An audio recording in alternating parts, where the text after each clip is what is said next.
question. We left off talking about just kind of basics about prokaryotes. So let's think about prokaryotic reproduction, like bacteria, for example. What process are bacteria able to gain resistance to antibiotics? Conjugation. Here's an important thing to think about, and one of the ways that I think our society does us a little bit wrong in terms of thinking about the group bacteria. A pathogen can be a bacterium, but not all bacteria are pathogens. And this is a really important thing to note because the majority of bacteria actually look super beneficial, that we need all of these symbiotic relationships to survive. So there's like a delicate balance, especially about stuff like these things here, that this time of year we're leaning more on these things, but rightly so because there are a lot more pathogenic things in our environment that float on in the air longer because it starts to get drier. If y'all haven't noticed, I know my skin this week has been a lot drier, and you don't want your skin cracking so that you are inviting things into your body, but you also don't want to be like super duper moisturized so they're sticking to your body either. So there's that kind of balance there. When we're talking about a pathogen, we mean that it's something that causes diseases, but like I said, the majority of these things are symbiotic with us, and even being a parasite is a symbiotic relationship, but a positive symbiotic relationship. And we'll talk a bit about the microbiome soon.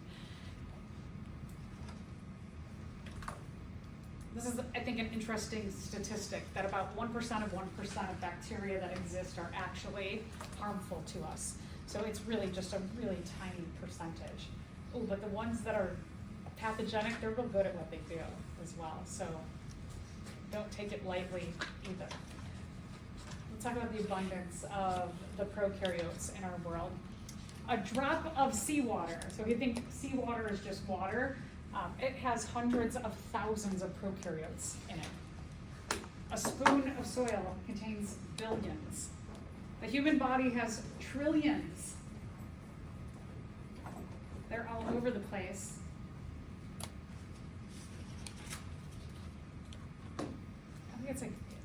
I think I have the statistic later, but it's like 1 for every 6 or 1 for every 10 of our cells is a bacterial cell. So they're actually like about tenfold bacterial cells to every one of our skin cells in our body. That's how many we have. So let's talk a little bit about this group, Archaea, and then we'll talk more specifically about the bacterial domain. So archaeans are often known as extremophiles, that they live in the most extreme environments, and they can survive all of these different harsh environments. So imagine things like living in a hot spring, where temperatures can be really, really hot. They can be near boiling. Archaeans can live in that. If you go down kilometers and kilometers and kilometers into the ocean, very, very deep, you will find things like this, the hydrothermal vents. And because these vents are fissures in the surface of the earth that's underwater, they often will leach much hotter water and also hot chemicals from the core of the earth. So here you have a lot of things going on in environments like this where you'll have heat from the core of the earth, but you'll also have toxic chemicals coming out as well. And there's whole communities that thrive in these environments where we would die almost immediately. The other thing too is that when you go really, really deep into water, the weight of water, it compresses you. And so you have communities of organisms that are based on archaeans, that they are the producers of those ecosystems, and they're just getting smushed, they're getting overheated, they're being subjected to chemicals, and they thrive. Let's go in the opposite direction. The Arctic sea ice. Some of these archaeans can be worked in a frozen environment. We would definitely die. And then if you think about like the Dead Sea, where salt concentrations are extremely high, where most organisms would dehydrate, they thrive. So let's go to bacteria. The term pathogen means it's a disease-causing bacterium. They cause disease by creating some kind of toxin that they manufacture and release, and then it causes a set of symptoms for the organism they're exposed to, which can lead to illness, sickness, and death. So this time of year, these are some good tips for you all. As the humidity goes down, one of the things that happens is that when people sneeze, the things that they're sneezing out can float in the air for hours longer than they could maybe even last week when there was humidity in the air. And so we're more susceptible to, just like someone could have sneezed in this room this morning and they could have like a flu particle, or they could have a streptococcus that causes us to have strep throat. It can still be floating around in the air. So there's a number of ways that we can help ourselves during this time of year especially. I know like it was kind of funny when COVID started to spread, people said, you should wash your hands for 20 seconds. And a lot of people are like, oh wow, that'll combat COVID. I'm like, we should have been always doing that. You should always wash your hands for 20 seconds. So happy birthday is a good one to sing in your head, whatever, maybe like something better than that. The other thing is that you can use these on the fly. These are good for on the fly. You also have to be careful if hand sanitizers have a lot of alcohol in them. They can dry up your hands to a point where you're actually causing like little tiny cuts in your hands, and that leaves you exposed in a different way to diseases. So you want that kind of balance. You want to be careful relying on these. The best thing to do, even better than these, is just wash your hands. It's much better for your skin. Cover your mouth when you're sneezing. That's just more of a courtesy to other people. I like to do, I know they say do the vampire, I do the double, because just doing this, a lot of times people go like this and it just goes like right out to everyone else, right? So I always do a double and try and squeeze my little head in there, and that so this, whatever comes out of my body stays on my body. And then the last thing is that you should not touch your face. So now that I've said don't touch your face, you're going to realize how much you touch your face. Some of us do it more than others. I know, like, I try really hard and then I touch my face and I'm like, oh, stop touching my face, right? Eyes, nose, mouth, ears are all portals to the outside world. So as you go around in the world and you're touching a lot of things and you rub your eyes, you could be rubbing flu particles, bacteria right into your eyes that have a connection right into your sinuses, which then connect into your circulatory system, and it's an easy way to just rub stuff into your body. Let's talk about some specific kinds of pathogenic bacteria. The first one I want to mention is called Clostridium botulinum. It causes botulism. You may find this bacteria grows, it really does well in rust. So where it might be a danger to you is we go to the grocery store and there's a dented can, and the dented can has a little opening. It's a great place for a Clostridium botulinum to grow and thrive.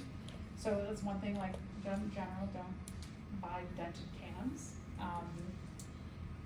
Somebody realized that the toxin that's given off by this particular bacterial group, what they do is they produce a toxin that it paralyzes muscles.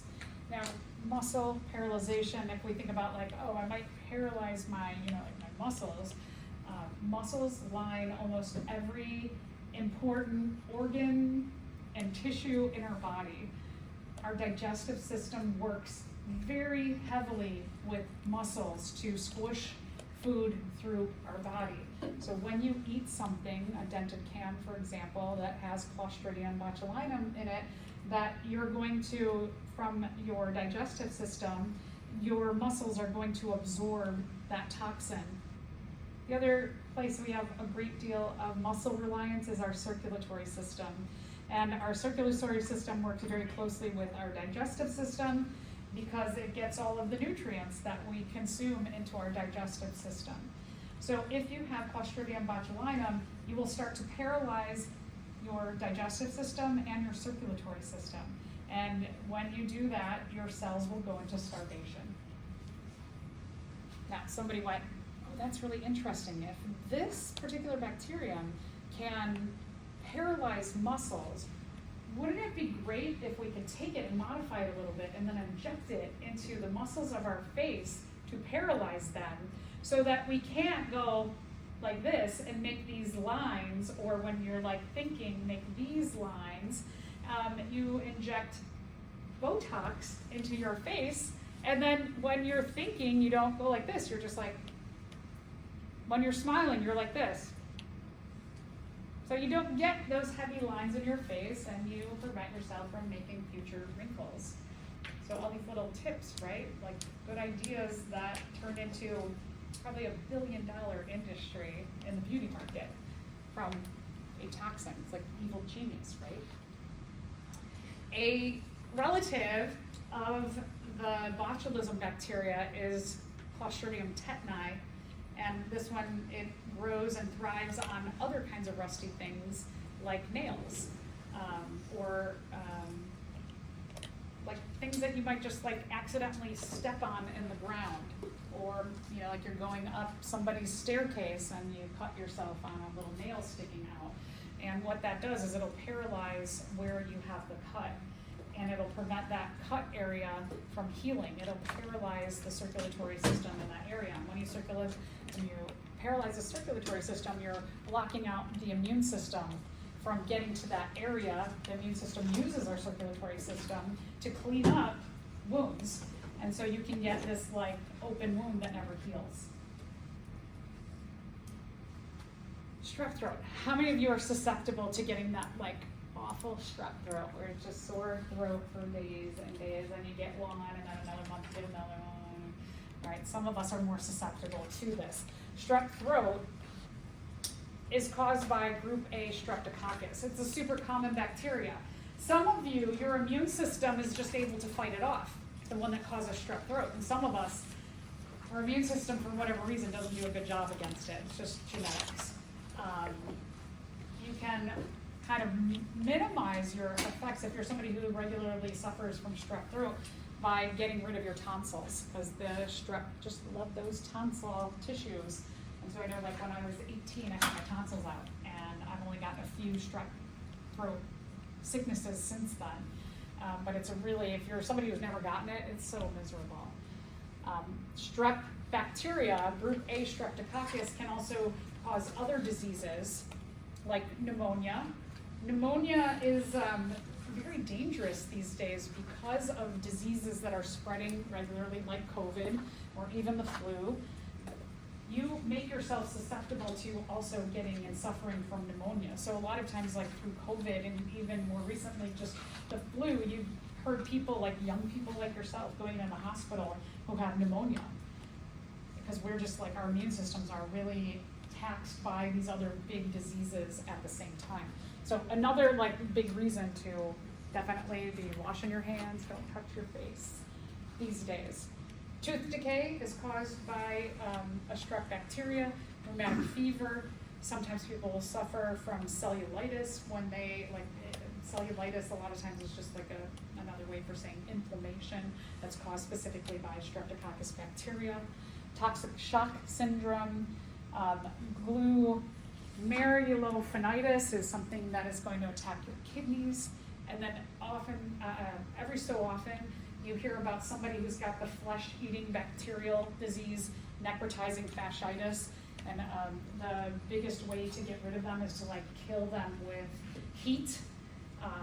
They'll go in and they'll like laser that area, or literally take a hot piece of metal, like a cauterizing thing, something that you would weld with, and burn the tissue to kill the bacteria. It's really awful. If you catch it quickly, it can really be minimized, the effects of it. because it often lives in our sinuses and in our heads, we can easily pass it from person to person. So you could be somebody who carries around the strep bacteria that causes strep throat, and it's living in you all the time, and it doesn't do anything to you. But you cough it, and somebody in your house may suffer from that strep throat bacteria, and then they have the illness. So streps are pretty easily spread. All right, so a little bit about necrotizing fasciitis, just to scare the crap out of people. I have a few things that are gonna be like, oh my gosh, I don't want to touch anything ever, anywhere. It is rare, I don't know, not rare enough for me, 500 to 1,000 people per year in America only, just America. About 15% of those who contract it die, because it does move really quickly.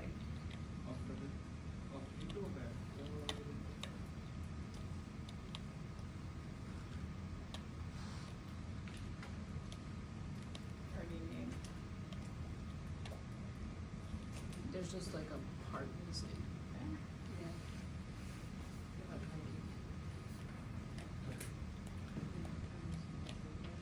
Probably hand washing, I would imagine. Practice good hygiene, especially, let's say, hand washing.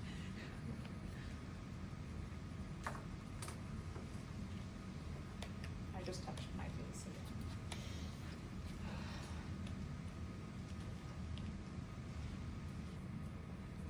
Yeah, like I said, that to stop the infection, you have to have somebody who recognizes what it is to then quickly get you treated. And it's pretty heavy antibiotics, and also, like I said, it's a hot, just burning that tissue completely. All right, another kind of bacteria, they're called biofilms. Anytime you see bio, it means the living thing. This is an extra protection that some bacteria have, where they can go into like an extra layer of protection, and they can live for days, years, tens of years. A lot of people are worried as things like the glaciers are melting that there's bacteria that we've never been exposed to in biofilms that are going to be released. You could probably write a good story about this, right? Post-apocalyptic fiction here. Biofilm, if you have a bacteria that's just in its natural state, then you have the same species of bacteria and they're both pathogenic. If a bacteria is in a biofilm, it will take between like 500 to 5,000 times more antibiotics to treat that particular bacteria. So they're essentially like, you're not going to do well against this. They're very hard to destroy.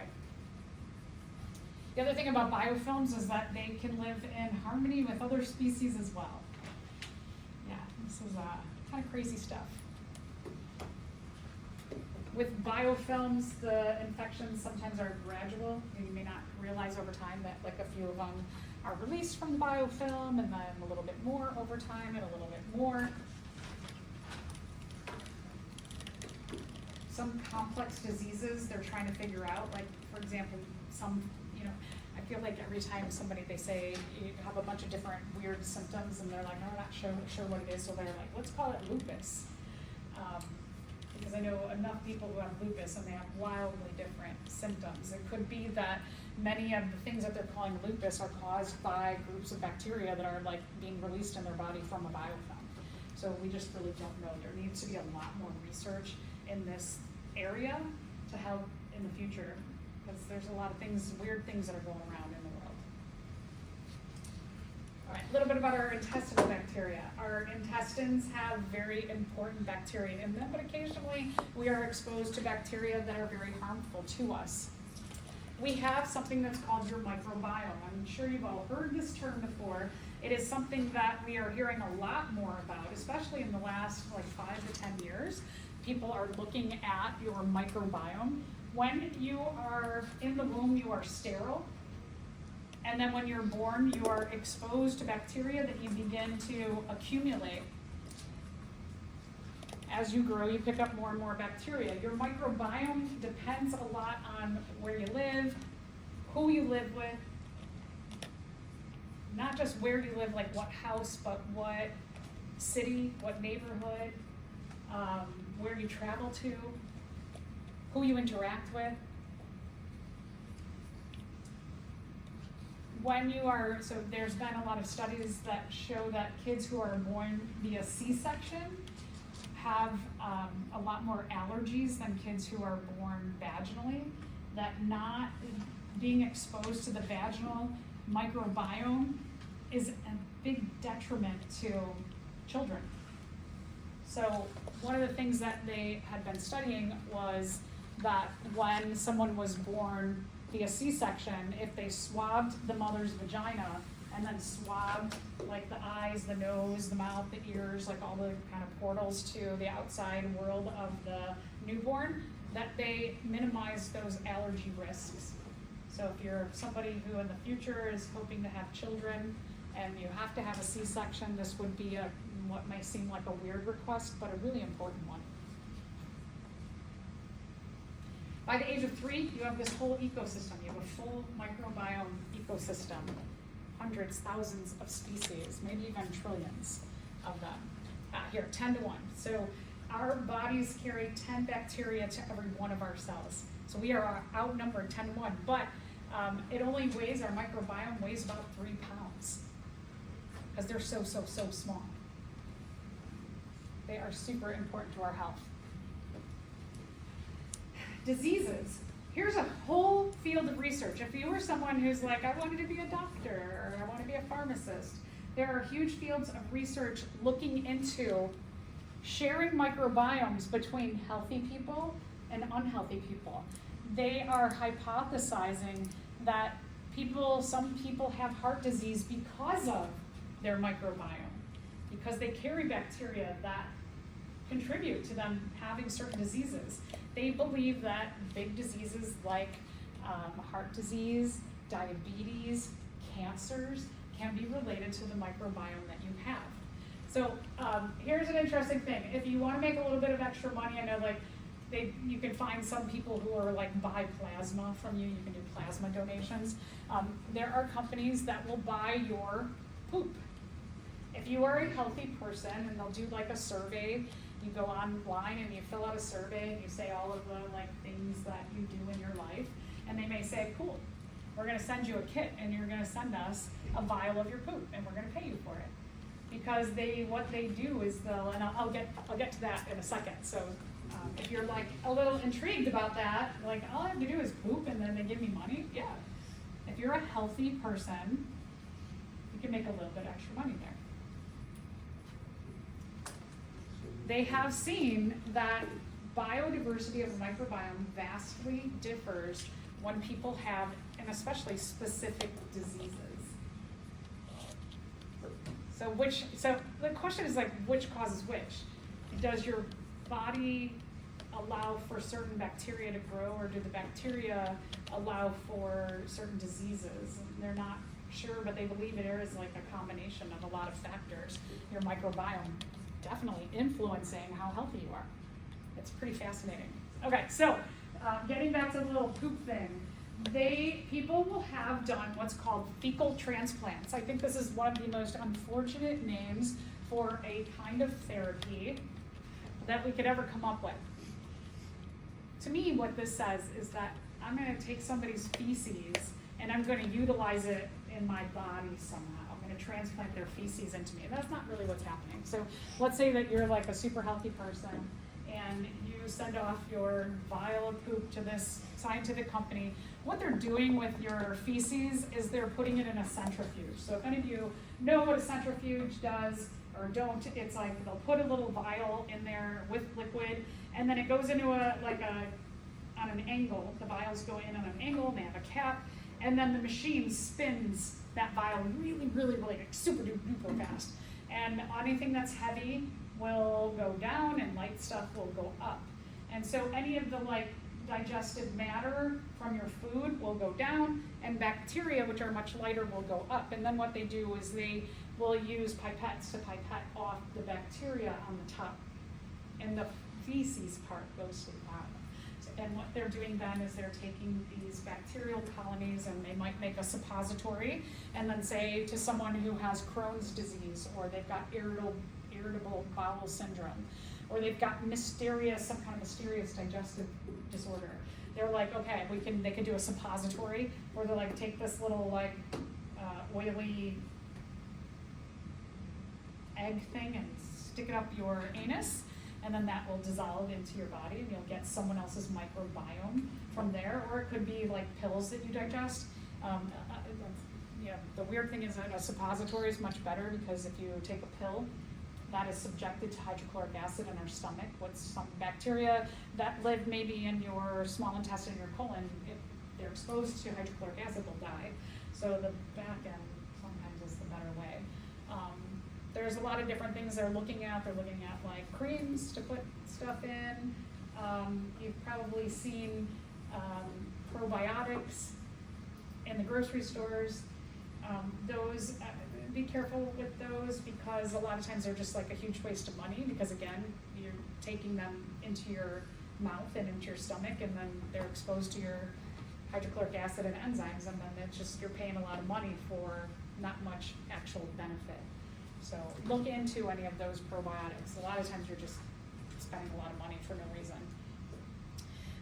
These fecal transplants have shown great success in treating certain diseases. So if you're like, this is really interesting, there's a lot of research out there, and there's a lot of room for research, because again, name a disease, they're thinking like, what is the bacterial connection to that disease?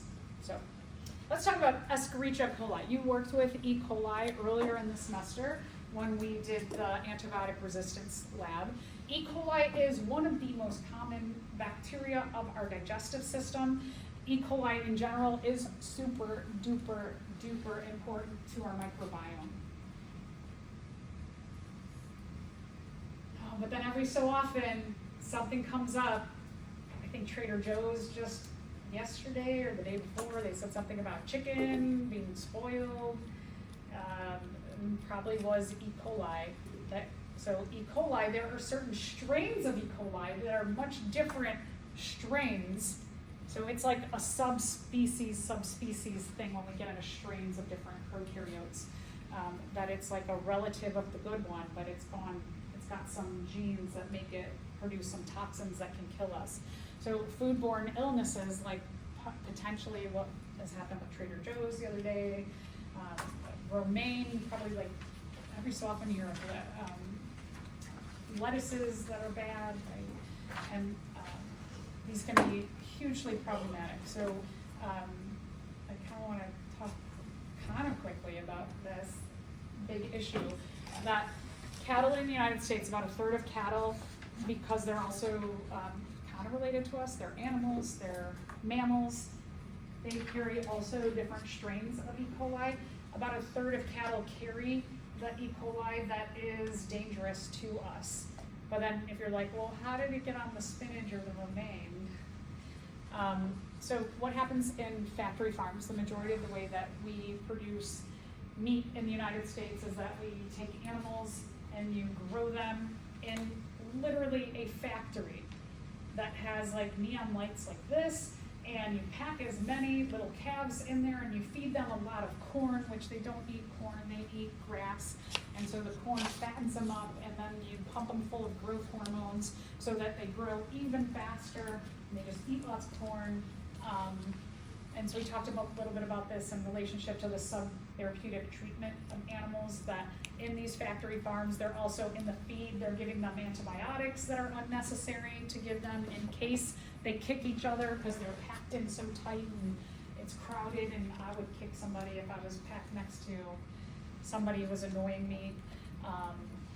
So when these calves grow up and they're big enough to process for beef, the cows will get hung on big giant hooks, and they go on this conveyor hook system, and they turn the cows upside down so that their head is down, and they slash their throats.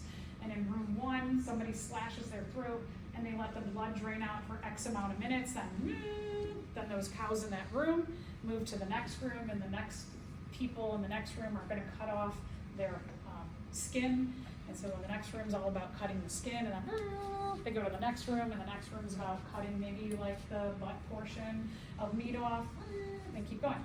And the people who work in these factory farms have to do this, whatever their job is, they're doing it very, very quickly, because it's all precisely timed of when those cows, the 5 cows that come into the room, they have X amount of time to do their job, and then they're moving them on.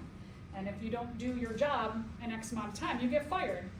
And a lot of people who work in these factory farms can't afford, because they live in a certain area, this is the only job that they can really get. So they have to work really, really fast. Now, if you're in the room that is cutting, let's say, the ribs, the rib meat to make ribs, there's a picture on my way down LaGrange Road that has a picture of some meat barbecue place, and they have a big pulled pork sandwich, and the next one they have a slab of ribs. I don't eat meat, so I'm always like, every morning I'm like, bleh. So anyway, you're the person that cuts the ribs, and you're gonna eat those, and they're cutting the ribs. Not far from the ribs, my ribs are here, and my stomach is right here.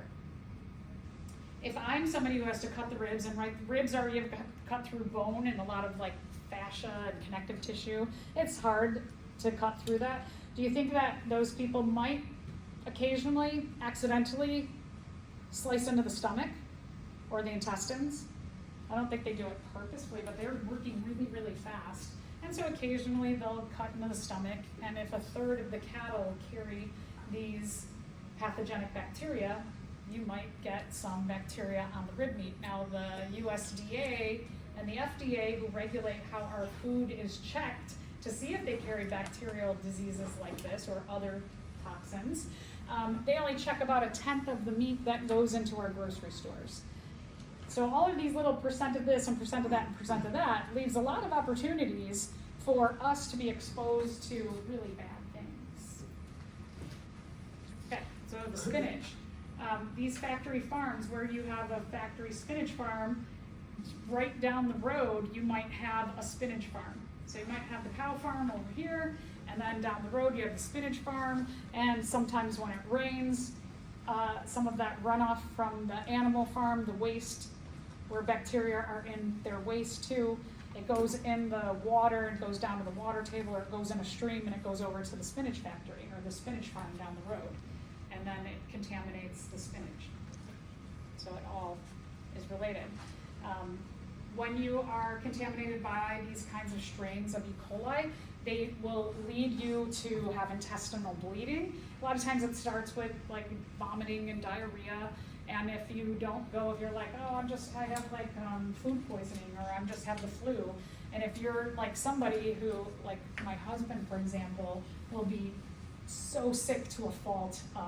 One time he was within hours of dying, because he was going septic over a bacterial infection in his elbow, that he was like, I'm okay, I just need to sleep it off. And I was like, get in the car, just take a cab, don't get on the bus, because he was like, I'll just take the bus. And I was like, get in a cab, call a Lyft, call an Uber, and get to the emergency room. And they were like, well, good thing you made him come, because if he had just like slept some more, he would be dead. I was like, so you have to be careful about people who have like foodborne ill, or like have puking, diarrhea kind of things. Dehydration can get you really fast, but if it's something like this, you could start to have intestinal bleeding, and also the toxins can spread from your digestive system, your circulatory system, and then it could go to your kidneys and your bone marrow and your blood, and it can start popping all your red blood cells, and you can really have irreversible symptoms. The thing that you can do for your meats is cook your meat. Cooking your meat kills these bacteria.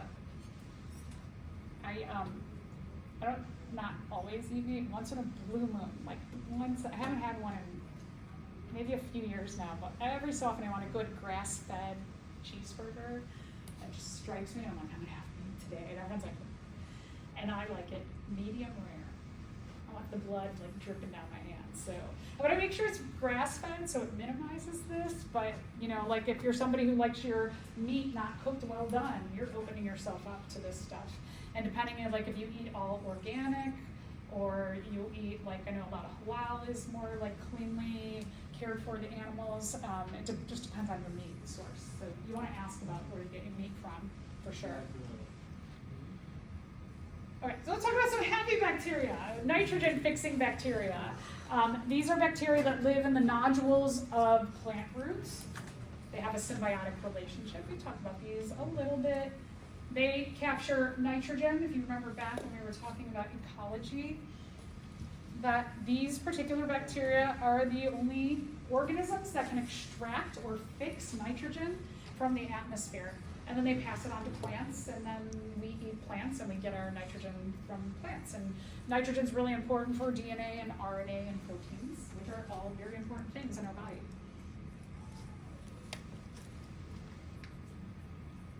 There are a few good bacteria we talked about.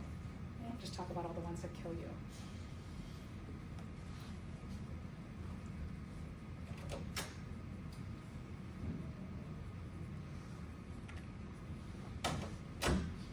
Other good bacteria. Some bacteria are decomposers. I know we've talked about this group before as well.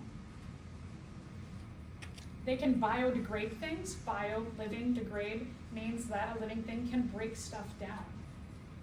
So, right, thankfully, they are breaking down the waste and the dead things in the world.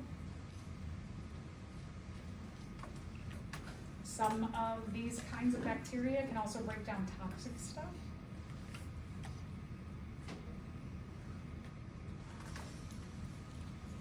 So we might call them the nature's recyclers, that they're recycling carbons, hydrogens, nitrogens, oxygens, all those little atoms from the consumption of stuff, from our bodies, from our waste, and they make that available back to the plants or the autotrophs in their communities, and then those get cycled through, the atoms get cycled through the ecosystems. So another thing that they can do, as I mentioned, that they can do bioremediation. A living thing can remediate or change an environment for the better. I know I talked about this with oil spills before. Could you just go back? Yeah. That the difference between the Exxon Valdez oil spill that happened up in like northern, like Canada. Back in the 80s, they used bioremediation, and the ecosystem has become healthy in recent times, but they did not use bioremediation when we had the BP oil spill in the Gulf of Mexico most recently, and we're not seeing good effects from that. It's kind of a cool up-and-coming field of research. So again, like things that you're hearing here, if you're like, I wanted to go into this particular thing, there's so much you can go into and research and change the world.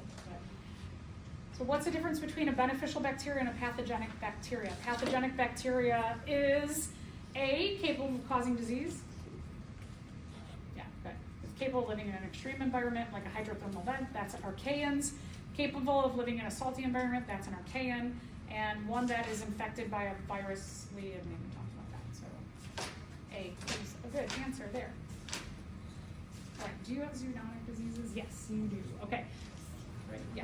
All right, so let's talk, we're gonna bridge from our bacteria into our viruses.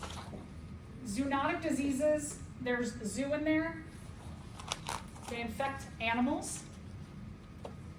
Zoonotic diseases can be caused by bacteria, but they also can be caused by viruses, and then we'll also talk about prions or prions as well. What we mean by zoonotic diseases, the zoo means that it goes from one animal and it crosses the species barrier into another animal. Most infections are not only specific to the species they can infect, but they're specific to the kind of tissue in that species they can infect. And these are jumping from things like bats, what they hypothetically believe that COVID came from a bat to a human. We have a lot of other species, avian flu. They're really worried, they get real nervous when you hear about a case of avian flu in a person. It's a kind of flu that infects birds. There's 150 worldwide zoonotic diseases that we have people all over the world pathologists, microbiologists, keeping an eye on, keeping track of, doing research on. They cause 2.2 million deaths per year. So this is something you're like, this is news to me. Well, we lived through COVID, kind of. All right, so here are some examples of zoonotic diseases. I know you've heard of some of these, at least. I just read an article that we have malaria becoming more common in the United States. That's crazy. We haven't seen that in the United States. And now just West Nile virus. It has Nile in there. The Nile is in Egypt, in the Middle East, in Africa. So I know like SARS and MERS, you may have heard about. Every so often you see a sign in the airport about SARS or MERS. Will they know all these filters? Mm-hmm. The ones that are, any ones that are in the objectives. Yeah. There will be a lot of matching on this exam, a lot. There will be like your protists, so you will notice that as we went through every group, I went through different species and I highlighted certain species. Definitely know the basic characteristics of each of the species that I've gone through. So like today, all of the different archaeans in general, I didn't really say any specific species, but I did talk about some specific groups or even some specific species of bacteria. Make sure you know them, that if I have A, B, C, D, E, and I have E. coli and streptococcus and viral remediation and nitrogen fixing bacteria, and then I have characteristics of those and you can match them all up. There will be a lot of that kind of stuff, and there'll be a lot of diagrams. So like, for example, if I spent 20 minutes going over the cross-section of a leaf, there's a good likelihood that you're gonna see a cross-section of a leaf on the exam. So do not, I think that's one of the things that students kind of neglect to do, is pay attention to the diagrams in this unit. Diagrams and matching, big. Okay, so let's talk viruses.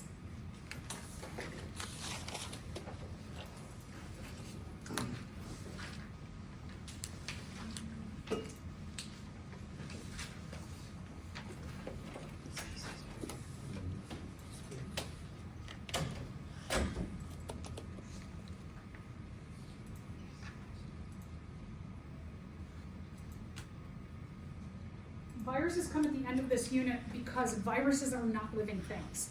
So we kind of like tack them on the end because they do things to living things, like some of the zoonotic diseases.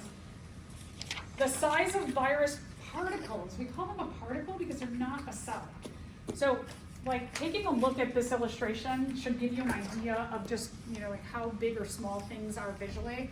So if this is one of our cells, a eukaryotic cell, and this is a cyanobacterium, so one of the larger bacterial cells. Here's E. coli, here's staphylococcus. Virus particles are this big in comparison. So they're teeny, teeny little things. Virus particles have two major parts.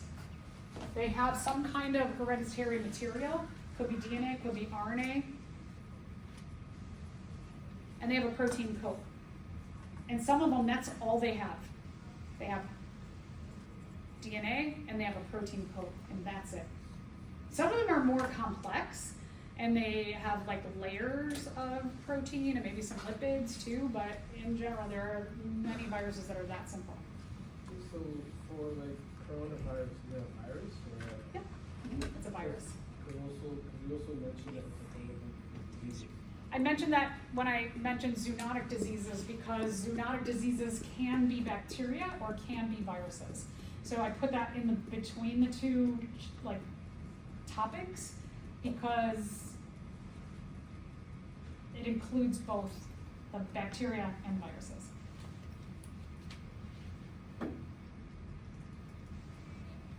Viruses cannot live without a host. So when we have viruses like corona and flu and stuff that we get injections for, does the injection go apart into like You're getting it? yeah. So when we're talking about our vaccines, vaccines can be either part of the virus, it can be dead virus particle, like dead, I mean, like inactive, I should say. I don't like to use dead because it's not a living thing. Inactive virus particle, or it can be active virus particle. What these three, depending on the virus, what works with our immune system, the way that our immune system actually like reacts to it. Some virus particles, if you give a inactive form of it, our immune system doesn't do anything. So like yellow fever, for example, if you go to some parts of Africa, you have to get the yellow fever vaccine. The yellow fever is active virus. They give you a little bit of active virus. And so like my husband went to Burundi in Africa, he speaks the language. He, when I was pregnant, I was 6 months pregnant, and we couldn't have any contact. He could not even give me a kiss on the cheek because he could potentially spread yellow fever, which is super dangerous and could kill our fetus. So it depends.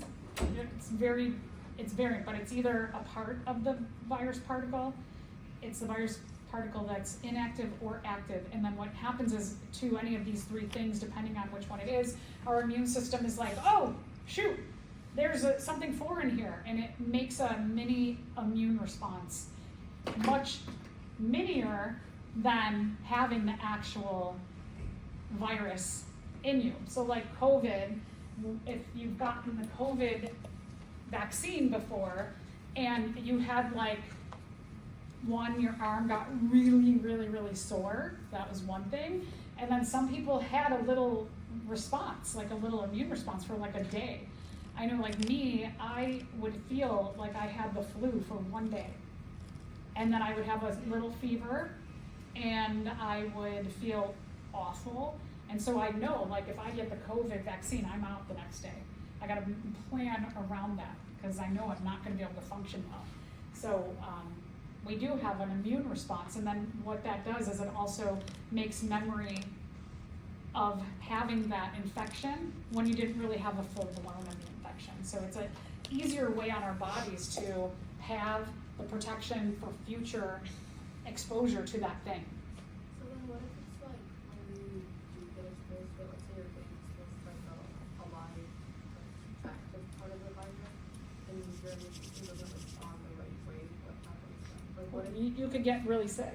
Yeah, so that's the other thing is that like when my husband got the yellow fever vaccine, they give just like a little tiny bit of it, a lot less than would cause you to have like full-blown yellow fever. So it's almost like the way that vaccines are manufactured is so that you get like a little mini dose of having the sickness without having it full-blown and potentially killing you. But sometimes, what if you have a weakened immune system? What if you have an autoimmune disease that you didn't even know you had and you didn't find out until you got exposed to this vaccine?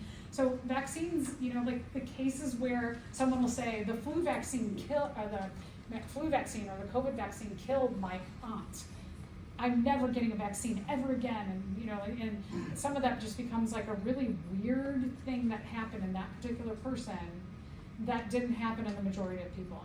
With the amount of social media and misinformation that's spread in politics, it's very unfortunate that medicine, these life-saving vaccines have become demonized to a lot of people who really believe, because like Aunt Maha, she died from this vaccine. Sorry. You're like right in my view. And certainly it is upsetting, right? And then they just think like everybody's gonna die from this. So it's really a hard time. Good questions, yeah, because these are all important. These are different kinds of viruses, and every different kind of virus has a different protein code. They have different shapes. They have different genetic material, hereditary material. So this, for example, is called the tobacco mosaic virus. It also can attack, like these mosaic viruses can attack if you grow, I have it later. I'll talk about these later. Okay, so these are shapes of them. They can just look wildly different. They can look very geometric. And very like, all of these little things sticking out basically make them stick easier to our cells. This one trips me out. This is called a bacteriophage. Doesn't it look like a spaceship? And when it lands on a certain species of bacteria, the whole body pumps itself down. It's got spikes that inject the genetic material into its host. It does not have anything but a protein coat and DNA. It doesn't have a brain. How do viruses do this stuff? I don't know. There's a lot of mysteries out there. This is an HIV virus. HIV virus is very complex. It's why it's very difficult for us to find a cure for it. It has it has RNA, and it does this whole like backward thing. It starts with RNA, and then it uses this reverse transcriptase to make our cells make DNA for it. And then the DNA has the information to not only cause disease in that person, but to make more of the virus itself. So these ones that are RNA viruses, they like use us to make DNA. We make DNA for them, and then we make more of them. They're crazy. I meant to replace this last night, but I think you all on the next page, I think you have a picture, right? Yeah. Okay, so we will see that stuff. You may see labels on these things too. When you see something that looks like that, what's wrong with it? Nothing. Box is pretty. It kills much less than what they claim. It kills 100% of viruses. Viruses aren't alive, so can't be killed. Yeah, yeah. The correct answer is D. So just like term-wise, what those things are doing is they are, you go to sneeze, and instead of sneezing out the virus, like a lot of people still to this day, you go to like, I'm in a grocery store and someone just goes, achoo! And I'm like, are you kidding me? Like at least fake, like just fake a little bit of trying to block it. But viruses are captured by tissue and they throw them away. And then they don't float in the air. So they're not killed, they're just captured. Okay, so let's talk a little bit about why saying something like a virus is dead or killed is not the right terminology because they're never alive to begin with. That there are characteristics that living things have. All living things can do these things, and viruses cannot do these things. They can't grow without a host. So what about like wet wipes and sanitizer that says it kills the viruses? Right, so again, they could, one, capture them, and then the other thing they can do is like if they have bleach or alcohol in them, they might dissolve the virus particle. Yeah, so that's like another layer. Like this might do some dissolving of them. Yeah, very good question. Viruses, and remember, viruses can do this with their host, but it's programmed in their genetic material that tells the host and makes the host do these things for them, but they can't do these. They're just a particle. They're just like a little bit of nothing. So they have all the information to do these things, and we do all these things for them. Living things are organized also. They have complex organization. Viruses are really simple. Even the most complex viruses would be considered very simple in comparison to our cells, or even to a prokaryotic cell. Now this is the one that depends on the author of like a textbook, or if you're reading like an article. Some people say, well, viruses can evolve. But evolution involves making offspring. And I'm always like, well, they don't make offspring, and they can't copy their DNA and make mistakes in their DNA just by chance, right? Like we know evolution, we've been talking about it, that when you have a parent cell and they make their offspring cell, we can evolve because mistakes are made in copying of the DNA. And they can't like do these things without a host. So I say they can't do any of them, but again, some textbooks will say, but viruses can evolve. They can't really do that without their host anyway. So viruses can't do any of those things. So they are not considered living things. They do not have domains. They do not have kingdoms. They have groupings.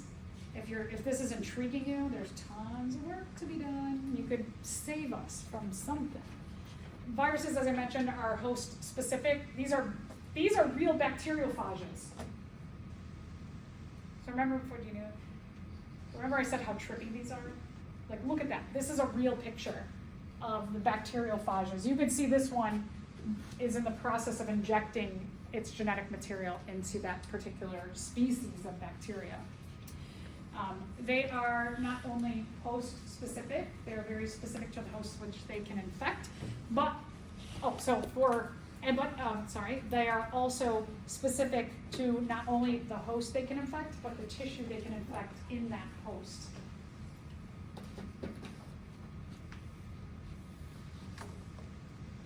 So like if the Homo sapien flu, if it crosses and you give the flu to your dog, it has now become a zoonotic disease because, like a lot of people said that they felt like their pets, like their dog or their cat got COVID when they got COVID, but their pet got really sick, and that's like that makes it a zoonotic disease. It's crossed the species barrier. So anyway, like let's say the common cold or the flu, I have a cut on my hand, and you sneeze by me, and some of that virus particle gets in my hand, but I don't breathe it in. Can I get the flu in my hand? Does my hand suffer from the flu? The cut in my hand, does it suffer from the flu? No, right? But if you sneeze in my face and I breathe it in, please don't. I could get that flu because it's specific to my respiratory system. So it is even, specific to what part it can infect. Viruses often can't be cured. Some viruses have antiviral drugs which will lower the amount of virus replication that happens. It might mess with the formation of the protein code. It might mess with the DNA or the RNA. So there's a lot of research that needs to be done into treatments for different kinds of viruses. Viruses themselves can't correct errors. When errors are made in the copying of their DNA, we would do that for them. So again, we're the kind of like evolution hand in viruses and bacteria. So when we copy their genetic material, we can make them mutate.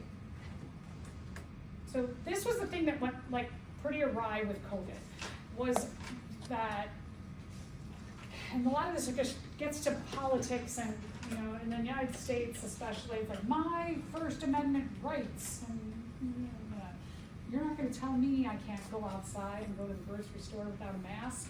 The whole idea was that if everybody, when COVID started to spread, if everybody just stayed home for 2 weeks, let's say 3 weeks to be safe, right? Because it took about 2 weeks for COVID to show symptoms. You could carry it for 2 weeks before you showed symptoms. So let's say that if everybody just stayed home, everybody in the world was like, okay, listen, tomorrow, everybody's gonna stay home for 3 weeks. So stock up. And if everybody did that, if you just stayed home and you didn't interact with anybody but in your household, we would have knocked out COVID in 3 weeks in the world.